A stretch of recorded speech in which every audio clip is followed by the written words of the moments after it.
Hello and welcome to the Too Much Time on Our Hands podcast. If you're watching us on YouTube right now, you're a streamer. Hello. Everyone wave. Everyone wave. Waving. Everyone wave. You too, Russ. Yep. Thank you very much. Thank you very much for watching. And also, if you are listening on the podcast, thank you very much for listening. I hope you're enjoying listening to it on whatever platform you decided to pick tonight. If it was Spotify, that was the wrong one tonight. It was actually iTunes. But, hey, you do now have to leave the podcast. You do. So play next week, see how it goes. Okay, so you've probably seen all over our social media feeds that we are going to be spending today's episode writing our very own love letter to the hit show Always Sunny in Philadelphia. But before we go any further, I'm just going to introduce, this is obviously the classic threesome. We have no Scottish contingent today, unfortunately. Duncan is literally up to here in seaweed. So I'm going to say hello to Dan. He's been actually shipwrecked. Oh, he's actually been shipwrecked. Well, you heard it here first, breaking news. So I'm just going to say hi to Dan. Hello, Dan. Oh, hello. Hi, how are you doing? Hello, Ross. Hello, Ross. Hello, lovely to be here, thank you. Lovely to be here. And of course, I am Tom. Hello, it's wonderful to be the master of ceremonies for tonight, which ends now because, of course, we're going to start talking about Always Sunny in Philadelphia. So where do we want to start? Do we want to do the usual kind of, oh my God, it's genius? I mean, it is. Well, I think the thing that strikes me about it is just how consistently it is genius, and for how long. What other show has gone on that long and stayed that good? I actually think as well that that each of them have gone on to do a variety of other things, and it's just not the same. So, like, the fact that part of its charm is the fact that it all works. It's just that they've hit this magical formula where it all just works with that particular group together. And it's like they thought with season 2, Danny DeVito, yeah, all right, Danny DeVito. And it instantly became better. And I don't think they could add anyone else. I don't think they could take anyone away. Yeah. They kind of did, didn't they? Dennis disappeared for a while. He didn't really disappear all that much, though, did he? It was that. I mean, that was purely down to kind of scheduling. He had a recurring role on another show, I think. It was that AP Bio thing it started, didn't it?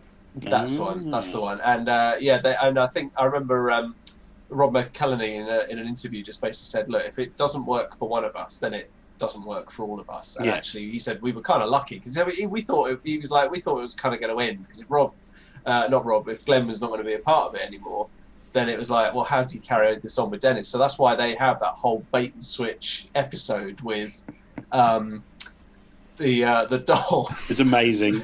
And I can't remember the name of the lady that they bring in to replace Dennis. Oh, it's Mindy Kaling, isn't it? I can't remember what her name is in the thing.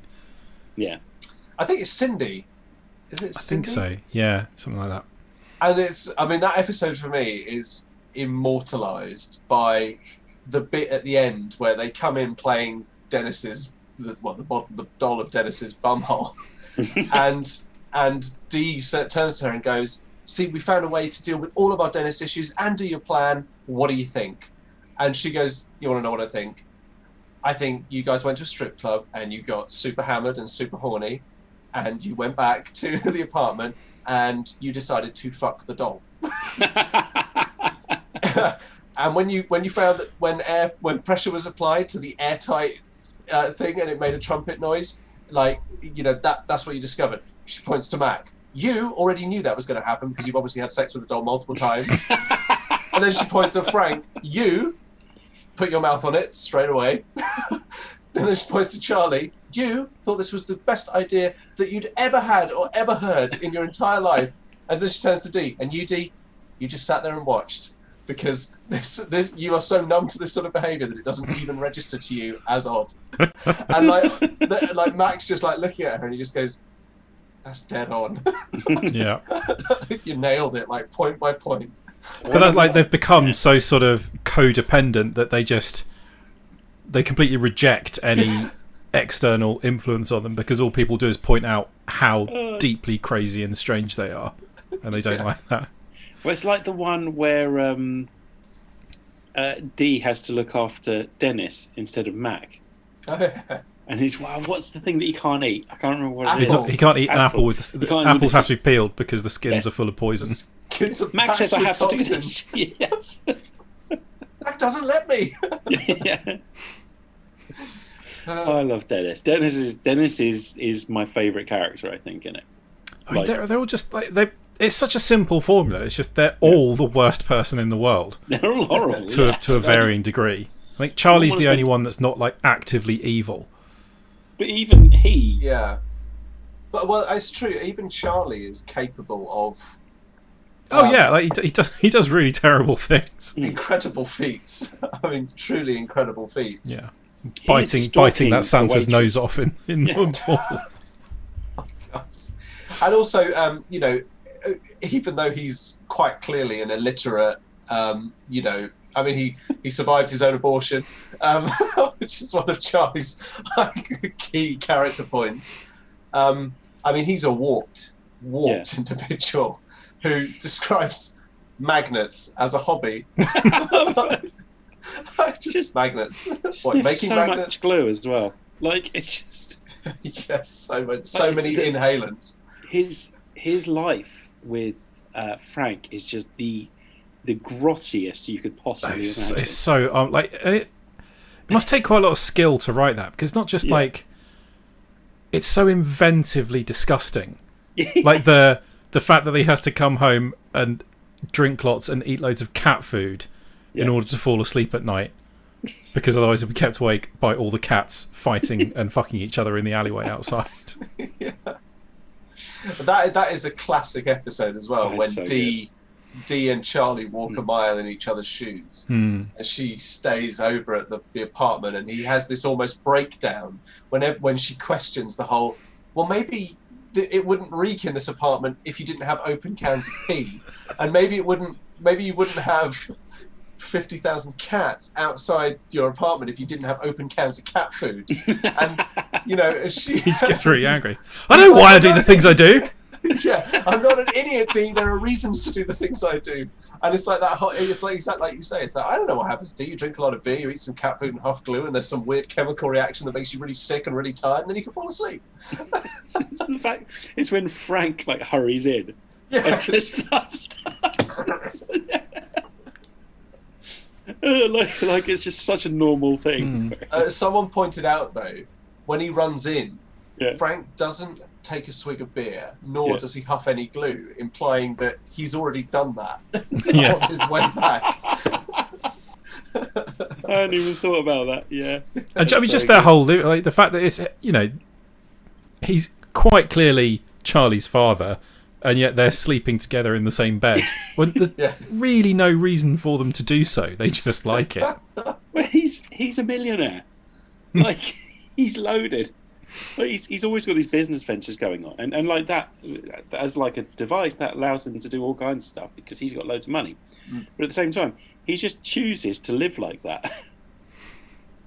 Absolutely. With Charlie, Yeah, I mean that's the thing, isn't it? I mean, you know, the introduction of Frank.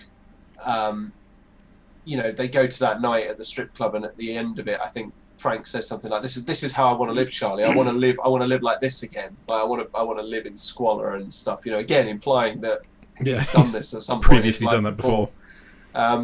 You know, and then spends the next like 3 or 4 series just degenerating until they have Frank's intervention. Also, Nightcrawlers. Yeah. What do we think Nightcrawlers is? Well, I think man is not meant to know exactly what Nightcrawlers is. It's such.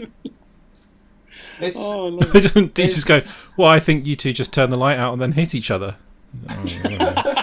Yeah, and Dennis seems to think that it's they wiggle around like worms on the bed, isn't it, in the dark? But then when you actually see the episode from Frank's point of view, they play Nightcrawlers. You see like maybe the first minute or so of a Nightcrawlers game, and Charlie sort of puts on that cape and sort of enticing him into the world of Nightcrawlers and stuff, and then out go the lights.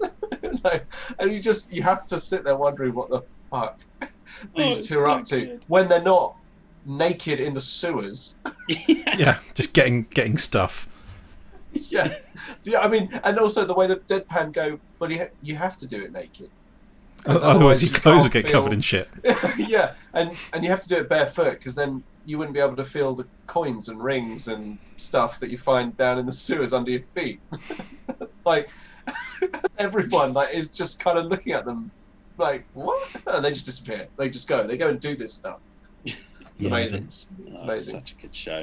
Like, and those two, they've got such a charming friendship, but they're such horrible, grotty people. Horrible friendship.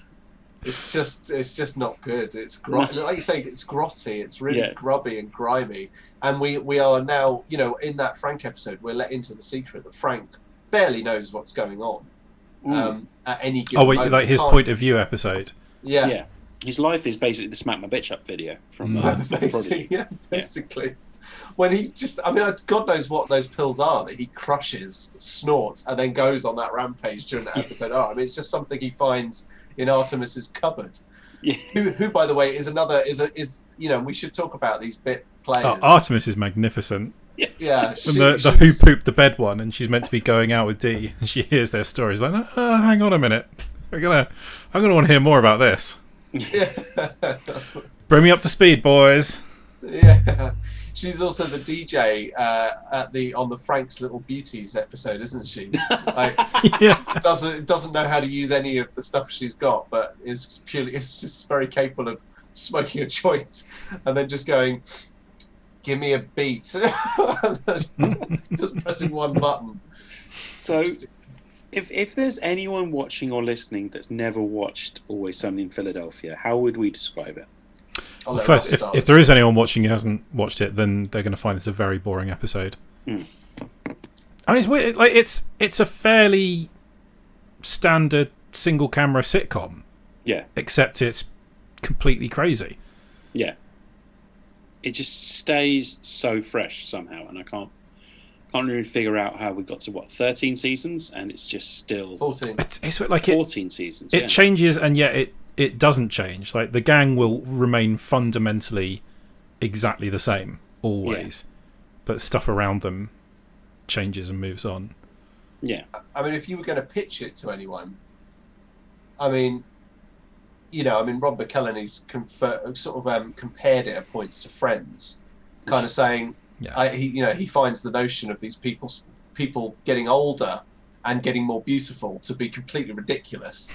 And actually the point is, that's why, for instance, his character Mac has had such a weird transition over the course of the series. But it is basically Friends. It's like darkest timeline Friends. Yeah, it is. It's Friends and Young Ones. Actually, there's a lot of the kind of anarchic comedy that the Young Ones pioneered in the UK. But it doesn't tend to go very sort of surreal. It's all like, it's utterly insane, but it's all sort of realistic at the same time. Yeah, except for the part where they talk to God. But they're not. They're talking to an insurance loss adjuster, aren't they? That's true. Yeah. There's the musical episode as well, where they're taking the whiz. Yeah, but then that's old black man's dream, isn't it? Yeah. Oh yeah. True. Yes. So nothing actually too crazy happens. Apart from Charlie catching that leprechaun, but then you have been drinking a lot of paint. Yeah. Which is also a great episode when Mac bursts in covered in body glitter, and like shiny wet, refusing to answer any questions about the club he's been to. I've been to a club, don't want to answer any questions about it. Mac is a strange character for me. Yeah. On the one hand, I don't genuinely believe that he's particularly evil. No. I feel he's a product of his upbringing, which was obviously incredibly loveless and unnurturing. Yeah. To the point where he idealizes his father. Yeah. Who actively wants to kill him at various points. Who actively wants to kill him. And a mother who just does not give a shit. Either way, about whether Luther or Mac, ever come back. But he's a fundamental example of someone who is so so uncomfortable with the way that they are in the world, that religion and dogmatic belief that as long as everything in your head is okay, everything's okay. Yeah. He's a true kind of classic example of that kind of person. And the dance, for me, the performance piece that they do at the end of series 13, I think, is it 12 or 13? 12 or 13, yeah. You know, where he tells his dad that he's gay and then does the dance and stuff, and that woman, you know, it's supposed to, and the analogy is supposed to be the dance with the woman is his Mac's relationship with God over the course of the series. You know, pushing away, pulling towards, you know, it's almost like he's finding comfort and hate in his religious belief. Actually makes him an unbelievably complex character. And then he comes up with, you know, the ass pounder 3000 exercise bike, and like, yeah, just it's like when you're going to sit down, no, it pushes you back up. Like, so deluded and so fucking mental. Like they all have these pits of deepness to them, these characters, these layers of complexity that are just completely undermined by the next thing they do. He's just constantly craving attention, and that's the product of his parents. The whole Project Badass, isn't it? That's what it's called.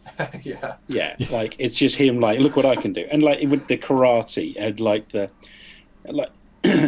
he hangs out with Dennis because he thinks it makes him cooler. And he also like he's constantly trying to impress Dennis with all kinds of things.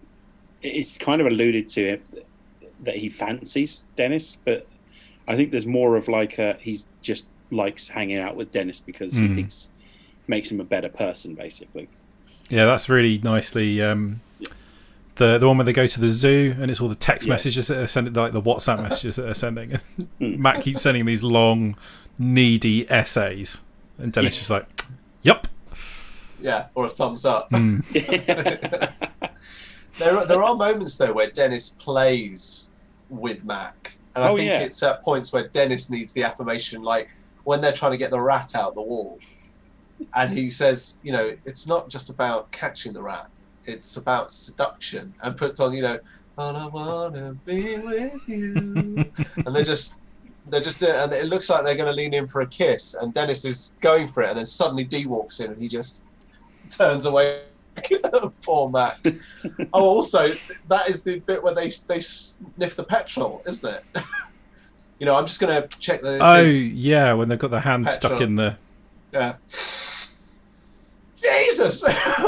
Jesus. Yeah, that is gasoline. Yeah. Just fucking hell. Sorry, man. And also when I think of Charlie and Dennis in that back office dancing to the European pop, sniffing turpentine.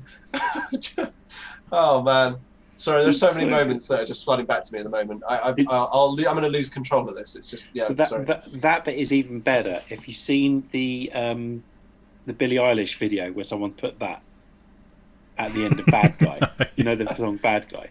No. So you know the way where it winds down to just before she goes, and I'm a bad guy in like slow motion. Oh, it cuts out and goes, do you want to go in back office and what is it, half pay? Get high and half pay, and then it goes to do do do do do, and Charlie's doing the dance with Dennis just watching. Yes. With the big eyes.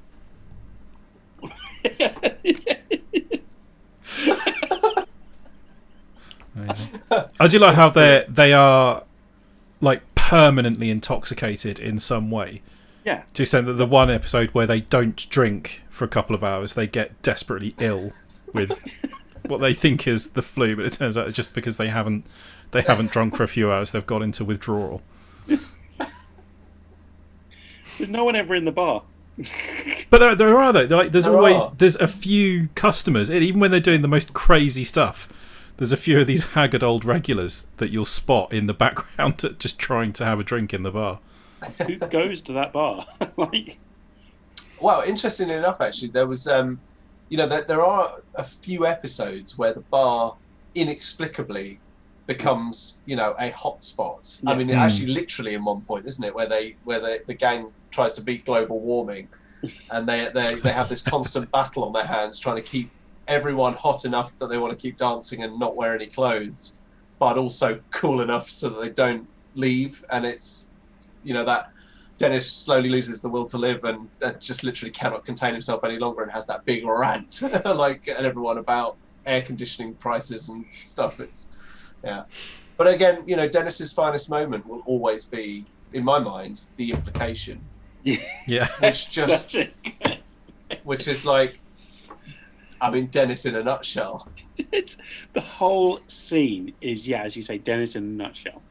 It's him trying to explain it to Mac, thinking Mac is just an idiot for not getting this. Yeah. Whereas Mac is the sensible one going, no, like, I don't get it. I don't get it. I don't. And then the woman. I mean, it sounds like they're in danger. No, nobody's in danger. Yeah. And it's just the whole thing right to the end with the woman's looking at them going, well, you've got nothing to worry about. That's like such a Dennis line as well. Like the idea that to which Matt goes, why would she have something to worry about? It's just, as you say, that's Dennis in a nutshell. The idea that there are women that he believes should sleep with him. I mean, he's utterly awful in so many ways. He's the worst of all of them. He sees him. Yeah, he's always referring to himself as a golden god and sort of separate to other people. He really does believe he's a better class of being than most people are. And is, you know, again, he's one of those classic thin-skinned individuals who, the second you pierce that wafer thin line of belief in all the things that they think, he just falls to pieces. In the Jeopardy, it's not Jeopardy, is it? Like the price, what's it called? The Family Fortunes one, with the buzzer just triggers something in his mind and he can't deal with it. It's like the sound of his own failure. So it ends the episode lying in the fetal position. Oh, that is shrill, isn't it? That is shrill. Actually, that is suddenly, I don't know why that popped into my head, but it's cricket. Cricket's amazing. That is tart. that is tart. The guy that plays cricket is one of the writers on the show, and I kind of wonder when they first introduced him just how much they were planning to, because you can chart like the downfall of his life and how the gang have utterly destroyed him. Like every series he comes back, he's got a new scar or a new bit hanging off of him, or he's blind in one eye or something awful. Oh man, what was his name? Matthew Mara. Isn't it? Is it his father, Matthew Mara? Yeah. And it all starts with that episode where Dee and Charlie find that bag of coke, isn't it? And Matt goes to work for the mafia and gets the nickname Pussy Fingers. I was thinking maybe the lion. No, you're Pussy Fingers. Oh man, only Matt could go and work for the mafia and get a shit nickname. And all he gets to do is like wash their car and then go and clean out the boss's gutters. Which I think is also the episode when Dennis is being rented out by Frank as a man whore. Oh yeah, because he gets rented out to the mafia boss's wife, doesn't he? Oh my god, there's so much going on in that episode. So much going on. Because they eventually, when the mafia realise that it's them that's nicked the drugs, they go over to the bar and they blame Cricket for stealing it. And that's how Cricket gets his broken legs. Yeah, they break his legs, don't they? Yeah. When he's sitting on top of those. But he's happy because he's got 2 bins that he's playing. I made it so sexy, guys. Hips and nips. Your love is taking me higher and higher. Oh man, I made it so sexy. It's so good. It's one of the, I haven't watched it in about 6-7 months, and like But I mean, there's a lot of it too. But Yeah. I've watched that show several times all the way through, which is ridiculous because there's far too much of it. Yeah. But it's 20-minute episodes. It's just the kind of thing you can just put on every now and then. Yeah, you can bash through 6 or 7 in a night quite easily. Yeah. Absolutely. And I will be later as well at this rate. So. Yeah, I mean, there's so much stuff. You know, me and the missus you know, properly into it to the point where we'll, you know, we almost do that kind of blind roulette thing, like that one. Oh, awesome! You know, that episode. And one of the last ones we did, excuse me, a bit of windy pops there. Apologies, streamers. Was the ski slope episode. Oh God, it's so good. Which just, I mean, it had some of the. I don't know. I honestly, like, you know, when you laugh so hard that your cheeks ache. Yeah. You will be clean. You will be clean when I enter you. Yeah, and only when you are clean will you know my power. I will enter you hard for as long or as short as I please.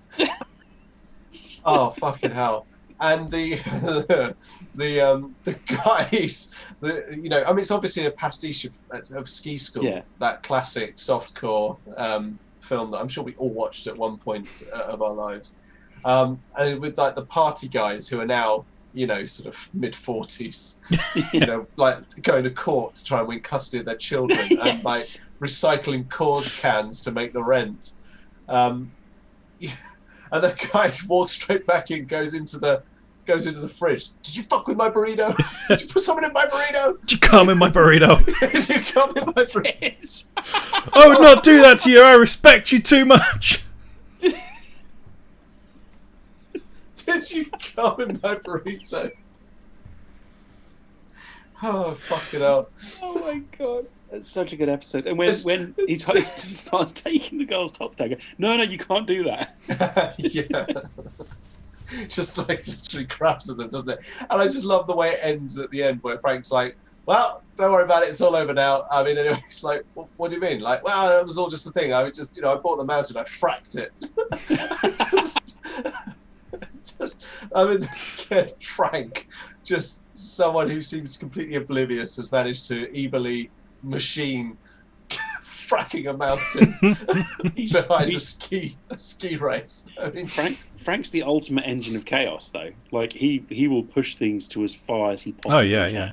There's one episode that my wife really doesn't like watching, which is the one where Frank adopts like a new gang of people who have just bought a bar, and then he just destroys their lives. Yes. Oh, in the space they of 2 lose days. their bar, all their savings, just everything gone because he latches onto them and they can't get rid of him.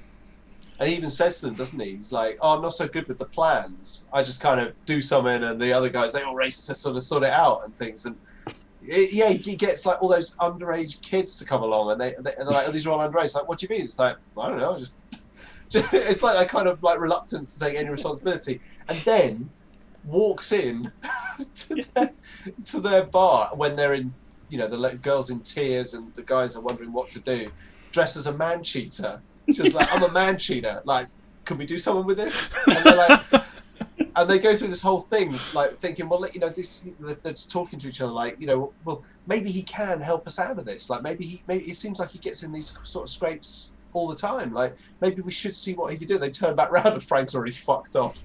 The door shuts on their lives as Frank is just going back to be greeted by Dennis at the bar. Immediately sees him dressed as a man cheater and just goes, doing the man cheater thing? I love it. What's the one with the talent with the beauty pageant thing? Oh, Frank's Little Beauties. Frank's Little Beauties. Oh, I'm going to prison. The whole episode, the fact that that he's obviously just got himself into this hole and just like is trying to get out of it, and he's got the worst possible people to rely on to tell him. That's the one he ends up just looking more and more like the Penguin by the end of it, doesn't he? Grayer and grayer as the episode goes on. Their dressing room is over there, and my dressing room is all the way over there. Okay, so it's all above board. Every time the kids, like, you know, try and come near me, he goes, no. I'm not diddling them or something like that, isn't it? No. I'm not attracted to any of them at all. That also is the genius episode with Charlie's song, you know, skip it up, puppy, but a bow, magic's in the air. The rest of them doing little backing vocals. Yeah, and doing that like, and it's Fat Mac dancing in like the tightest, worst-fitting roll neck you'll ever see a man wear. My favourite Fat Mac dance is the Freedom one though at the school reunion. Ah! Yes, sweating, it's just grotesque with his shirt hanging out, and yeah. Ah! Oh man. Oh, it's so good. That is a really good couple of episodes actually. The high school reunion one is very, very clever, to the point where that guy gives Charlie a wedgie and Charlie's pants just like disintegrate in his hands. He just goes, ah!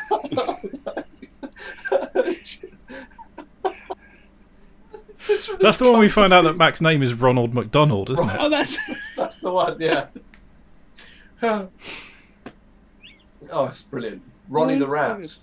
And no one knows who Dennis is. And like, Dennis thinks he's like the golden god at high school, but they even say to him, like, no, you weren't. You just used to come up to us, say some weird shit, and then go and hang out with those guys down by the bleachers. And there in a minute, you know, it's like Dennis's illusions gone. And then he goes out to the Range Rover, doesn't he? Pulls open that secret compartment, and he's got like a Ted Bundy murder kit. He's got like gloves and cable ties and ropes and things. And a torch and a video camera. There is like, what is this stuff? Weirdly, like, serial killery about his car, isn't there? Like the Land Rover. Yeah. I can't put my finger on it. There's also something really weird with someone who eats cereal while driving as well. Yeah, wet cereal while driving. Yes. There's nothing weird about it. I wait till I come safely to a stop, I apply the handbrake, and I take a bite of delicious cereal. What's so strange about that? Usually while he's listening to tapes, like audio tapes. Steve Winwood and stuff. Yeah. What's the one where they've got the U-Haul van on the back? Oh, it's where they go to the Grand Canyon, isn't it? That's Except, of course, they don't. Yeah, no, because they never make it anywhere where they intend to, they except for Jersey Shore. Yeah, they don't even make it out of Philadelphia in that episode, do they? I don't think. No, it gets stolen, doesn't it? And they wake up right. outside the bar. Yeah. The Jersey Shore one's pretty funny. Dee and Dennis's chaos nights. Like, meanwhile, Charlie and the waitress falling in love, and and Frank and Mac drifting out to sea onto that love yacht. Yeah, with the rum ham. With rum ham. Rum ham! I'm sorry, rum ham! See, that's the thing as well, is like that show has not only spawned all these characters and all these catchphrases, but it's also spawned some foods. You know, rum ham being one of them that people have tried to recreate. And milk steak. A rum ham. Yeah. Is all milk steak, boiled over easy, with a side of jelly beans, raw. That episode might be my favourite, by the way. Yeah, it's good, isn't it? I'm a full-on rapist. Full-on rapist. We said make a move. We didn't say stab her. And they keep, Frank and Dennis keep tipping the waitress like, oh, you don't need to touch me, because they're creepy bastards. Why did you eat a load of cheese before you came? It's rat cheese, isn't it? Yeah. It's the rat trap cheese. You've also got grilled Franks and grilled Charlies. Mm-hmm. Yeah. You know, with the peanut butter on the outside, because I don't know why. I mean, Christ knows why. And there's that episode where they eat raccoon. And Frank says the reason that you're feeling hunger is, you know, like, it's not human flesh, it's raccoon meat, and you've probably got a tapeworm. Yeah, it's riddled with parasites. Riddled with parasites. You've probably got a tapeworm. But like they do, and that's a good. Like they go really dark in a lot of their episodes. Like in that one, they are in a morgue with a hot plate and a knife and fork, and they're like trying to decide who they're going to cut and bit off and cook. Really, it does not shy away from going very, very grim with a lot of things, and still manages to be funny. The anything goes for the bar episode's the one that always sticks with me, where they keep going down to the basement and it's getting crazier and crazier. Yeah, So there's it's like really a bunch of smoky and- Vietnamese businessmen playing Russian Yeah. roulette down there by the Yeah, end. that's the last thing you see here, the spin and then the click, and then it cuts to black. It's so good. It's so good. It's, But yeah, they go some really like the one where D is faking having a baby to get welfare, and it just spirals out of control to the point where they are staging a baby funeral yeah, with a dead dog in the coffin. with the picture being their actual kid. It's unbelievable. Like in real life, their actual kid. Yeah. Oh, yeah, God. it was, wasn't it? It was. Yeah. What's her name? Is it Kate? Caitlin. What's it? Caitlin Yeah, Olsen. Yeah, She's no relation to the Olsen twins, right? Or I don't think so. No. no. The Pepe Sylvia episode was good. Pepe Sylvia. Oh, he goes all beautiful mind down in the mailroom. Yeah. Yeah. There Pepe is no Sylvia. Pepe Sylvia. Yeah. That's a close. I mean, obviously, Dennis' system is a very dark and psychologically twisted. That's what men do. As well. So what is it? It's demonstrate value, engage physically, nurture dependence, Yeah. neglect emotionally, Yeah. Inspire hope, Yeah. and then separate Entirely.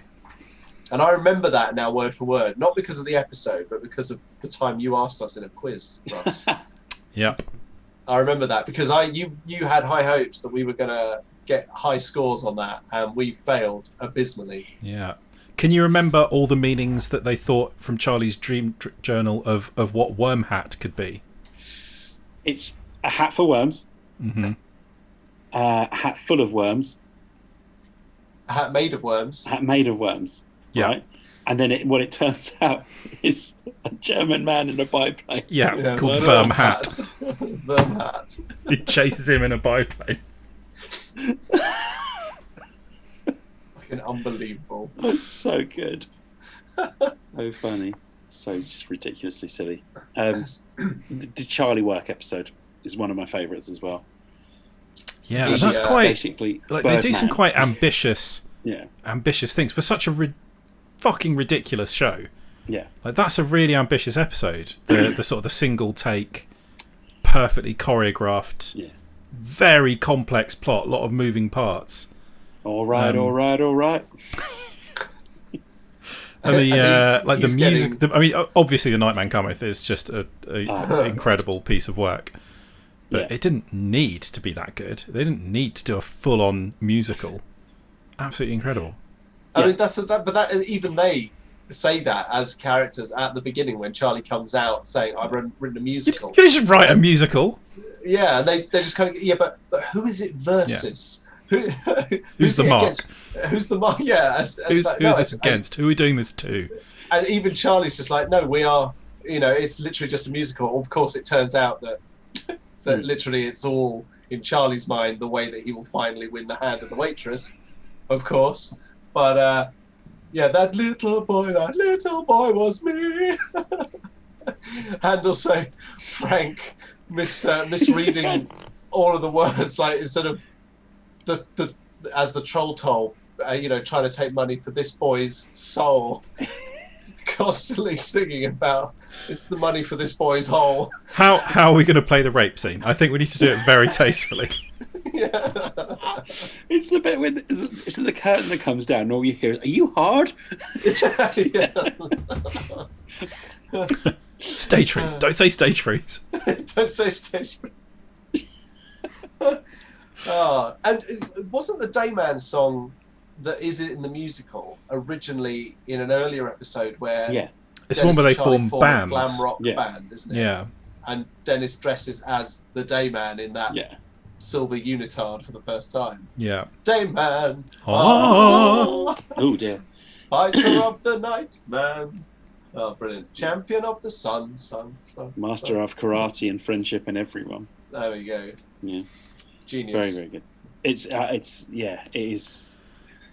Yeah, the Charlie and the waitress stuff leads to some of the, like, despite how incredibly creepy the whole thing is, it does lead to some really good stuff. Like the Flowers for Charlie episode, where it basically recreates the first 20 minutes of Up, but with Charlie and the waitress and their little rat family that they end up with. Oh no, that's in the No, that's not. Flowers for Charlie is the one where he goes super smart, isn't it? He goes well. He thinks he goes. Yeah, the placebo effect. It's the one in the convenience store where there's a robbery, isn't it? Yeah, that's it. Yeah, where they all fantasies? They have little dream sequences. Yeah. Yeah. Dennis talks to his British counterpart inside his mind, and then is made to suck him off. Just with that face, just creepy, man. I am God. I will say this: the Charlie and waitress relationship isn't that dissimilar from the relationship in Big Bang Theory. Just this is much more aware how creepy it's aware of is. how creepy it is. Yeah. Whereas the one in Big Bang Theory is much like, just bug someone until they eventually go out with you. That's the way to do it. Oh, I can't remember the name of the characters from Big Bang Theory. Penny and Glasses. Leonard. There you go. Yeah. Yeah. So like it's like that, but self-aware at least. Let's compare. So how long did Big Bang Theory go on for? Because there's a lot of that. Well, there's 12 series. 30 years. But honestly, there's probably like 1 in 5 episodes of Big Bang Theory are good. Yeah, or like a fifth of it overall is profit, and the rest of it is it's like repeated jokes and really easy low-hanging fruit stuff about nerd culture and science in general. The best video is the one with the guy where they pause something after one of them, Rolnack, I can't remember his real name. Howard, yeah, has just said like something to do with Doctor Who and something to do with Firefly and something to do with Battlestar Galactica, and then he just pauses it and just goes, "Where's the joke?" Yeah, it was he just said a bunch of shit. And then there's another video that's worth watching where they've taken the laugh track out, and it's just not good. The Dungeons and Dragons episode would be good if I hadn't already seen the Community Dungeons and Dragons episode, which is just mind-blowingly good. Yep. Yeah, but yeah. Anyway, Always Sunny in Philadelphia. Yeah, yeah, absolutely. We haven't mentioned the McCoyles. Oh my god, they're incredible. Yeah. Or Maureen Ponderosa. Dead Tooth. Turning into a cat. Yeah. Okay, so McCoyles. Yeah. I mean, obviously, we haven't really touched on D much either. We haven't. But we could dovetail this whole thing with D. Dovetail because she's a bird. Bird. So smart, too. So smart. I knew it'd be something funny. The McCoyles. Man, they like a warm room and warm milk. Yeah. I mean... and they don't like... We're going to get it hot and moist in here. McPoyle style. Yeah, and that brilliant. Well, you better get working, wet nips. I mean, they are just creepy motherfuckers. They're done so well. Like he loses an eye. The one where they take them hostage. I really, really enjoy that episode. Yeah. Margaret McPoyle, who says only that. What is that? Is that a sex thing? Yeah. Well, I guess we're doing this. The fact that one of them loses an eye and they make it the creepiest thing ever. With his weird cardboard eye taped on. Yeah. They have that reconciliation. It's like, I want an eye. I demand an eye. You will call her. You will call her. Okay, Jesus, do I'll call her. Yeah, very creepy. The bird law, the bird law episode with the McPauls is brilliant. Mm-hmm. Where Charlie finally wins a case as the bird specialised mainly in bird law. Yeah. Yeah. We're both men of the law, of lawyerings. There's mutual respect. You win some, I win some, but there's always a respect. No, there's not. There's no respect. I love the lawyer. Yeah. I don't think we ever find out his name, do we? He's just like the lawyer that despises them. Just, oh my god, it's you two again. You know, like every time. Oh my god, how did you get in here? Hey, And Mr. Reynolds, obviously- I see that you are still just awful. Yeah. And of course, that episode where, you know, when he helps Maureen Ponderosa divorce Dennis, Yeah.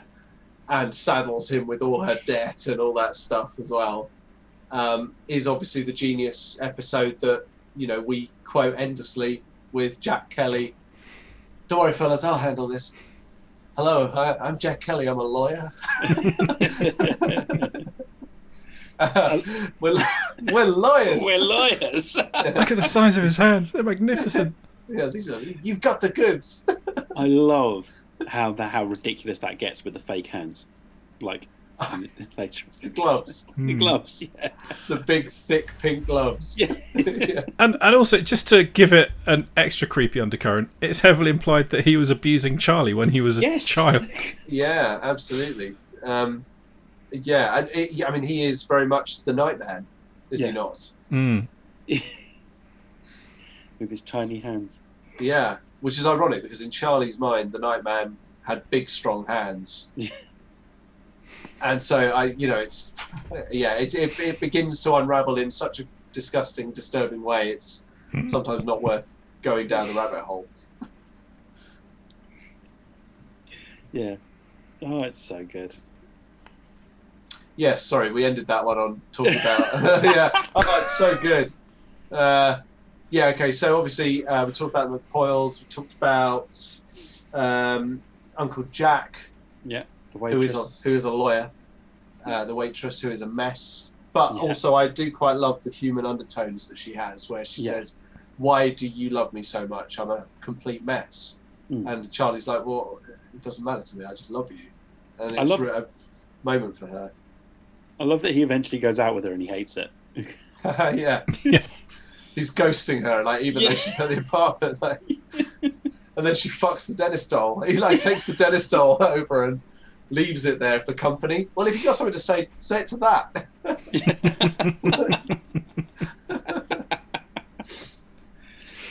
Oh, it's so good.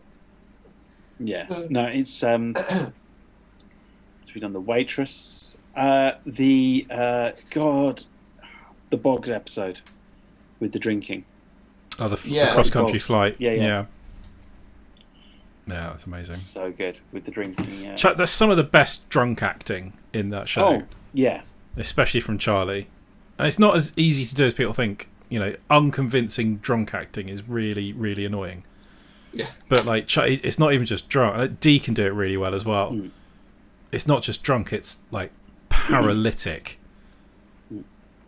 The She's- way he's shuffling and slurring at the end. Going, She's really "Oh, good. careful, you say." Yeah. What do now? You know, she's amazing at the kind of gibbing, burping kind of. Oh, the dry kind heaving, of- yeah. Yeah, that kind of. I mean, she's fucking amazing at that. Yeah. She's so convincing. She does bad Um, acting really well as well. She does acting brilliantly.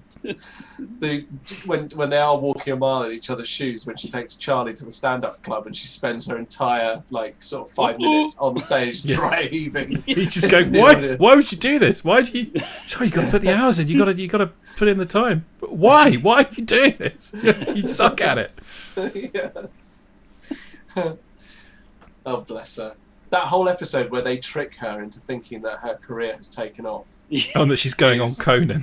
Yeah, is. I mean, I was bought into the whole thing. I mean, I honestly thought, I was just like, oh my god, like it's really happening, or it's a dream or something like that. But I had no idea she was going to walk into the bar, like at some This point. Just like, insanely elaborate plot. oh, fucking brilliant! It's just genius. I mean, how do we round this up? Really? Hmm. Oh, like- Personal, favourite moment or episode? yeah, but we only get one each, so we've got to have got to rack the brains. Mhm. Yeah. Got to rack the brains. I have to think about it. So here's the thing. Maybe we don't do this because I was thinking that at some point in an episode we should do I love a ranking. we should do our They're like top 400 10. episodes. We can't rank all of them. No, but we can do a top 10 Always Sunny in Philadelphia episodes. We could do that, yeah. Oh, top 10 would be quite good. Yeah. So we compile it. So maybe we save it for that. Okay. We compile our favourite episodes, favourite moments in those episodes as well. Okay, all right. Well, then how about this then? It's like an imploration to, if you haven't ever watched Always Sunny in Philadelphia, and you've listened to this entire podcast, and you've watched this entire podcast, and you had no idea what you were listening to, and you thought some of it sounded really weird and really funny, believe the hype, because it's really worth it. I mean, oh my god, yeah, give it a go. Yeah, what's it on at the moment? Now. Is it still on Netflix? Netflix, all on Netflix. So if you have Netflix, there's literally no excuse. If you want to start straight from when Frank Reynolds, joins the cast, I often say to people, dip straight in maybe at season 3 or 2 or 3. Yeah. Because the quality of it, visually actually starts to match the quality of the writing, and I think that's when you go back and watch the like it's in standard definition, it's 4:3, because it's that old now, and it was produced for 0 budget. But you watch the first series, and like stuff that you would not even imagine had been established that early is in there right at the beginning. It really hits its stride very quickly. There's sort of jokes and moments that you would have thought would come from like series 5 or 6 are right in the first couple of episodes. So I've this might be fun. I'm on the wiki page, and I've just found Mac and his aliases. Ronald McDonald, Mac, the Brains, Pussy Hands, Sheriff of Paddy's, Ronnie the Rat, Vic Vinegar, City Mac, Ronald Reynolds, Macwell, Clown Baby, Baby Boy, Commissioner Bug Selig of the group. But City Mac reminded me of Country Mac, which is another great episode. Mac Day in general, where they're all allowed one uncontrolled scream into a pillow. but that's it. Dennis uses his really early in the day. Just scream into a pillow. So, I mean, look, do you guys have anything else you want to say? Charlie Dennis, whatever it's called. Charlie McDennis. Yeah. The game of or Kings Charlie McDennis 2 Electric Boogaloo. Electric Boogaloo is when they're raising the flags, and like Frank just staring him in the eye as he's raising what is essentially a swastika. Just it turned out a little different than I hoped. Yeah. And no one believes it. Also, I mean, sorry, I've got to say, Frank as Ongo Goblogian, the art collector, just walking around that gallery, bullshit, derivative. That, I must have it. Well, that's the air conditioner. I know, I want it. and that's all after he's been told by Mac to keep it subtle. Subtle. Hello! It's also responsible for one of my favourite memes, which is Hulk Hogan with Frank Reynolds, like in between his mustache. Yeah. Like his face in between his mustache as the hair. It's fantastic. Oh, good. All right, cool. So good. Well, look, we've wanked on far too long about this. If you're Always Sunny. I say, if you're Always Sunny, if you are a big fan of Always Sunny, you probably love this episode. And you're probably, if you've got any more quotes and favourite moments, hit us up on the social media feeds. If you haven't watched Always Sunny before, God, give it a then go. Give it a go. Go back. Oh, it has it's flown under the radar a bit in the UK. It's not sort of cultural zeitgeisty, very much. It should be. But It's so good. Incredible. It's I will say, just do we want to say what we're going to do next week? Have I told you guys what we might be doing next week? No. So everybody loves a bit of admin. Okay, well, we will.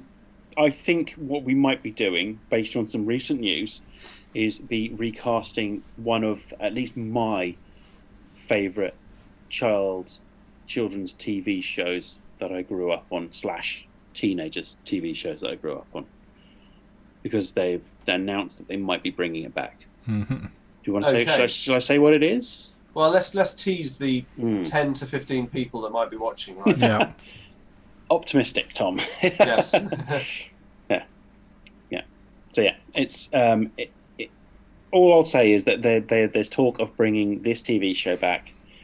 It is fantastic, and I think what we might do in the next episode is recast it for the modern era. I'm fucking delighted that this is going to be coming back when I have a child who is an appropriate age to watch it, so I have an excuse to be watching CBeebies. Yeah, no, I'm just going to watch it. I don't care if I'm going to look like a nonce. I'm struggling to think what show you're talking about. Well, we will tell you when we're off air. Yeah. Ah, there you go. See, so even if you Best hang on thinking. for a little bit longer, you're not going to get anything streamers. So bad luck. Anyway, so with no further ado, let's wrap it up right there. If you want to interact with us or tell us any of your favourite Always Sunny moments, or if you want to ask us any questions about Always Sunny because you just don't know whether you want to watch it and you need advice from your gurus, then please do leave your questions. You can hit us up on Facebook, Instagram, or Twitter with the handle @TMTOOH. There's also our sister pod Theatrical Cut. There are still a load of their stuff on our channels as well. If you want to go back a few years or so and listen to some of those podcasts, please do. That's fine. Join us again next week when we'll be doing something mysterious that Dan wants us to do. So with no further ado, let's say goodbye to Dan. Goodbye. Let's say goodbye to Russ. Ta-ra, peeps. And it's goodbye from Tom. And we hope you all enjoy a nice round of Charlie McDennis 2 Electric Boogaloo at some point in the future. Let's cue the music.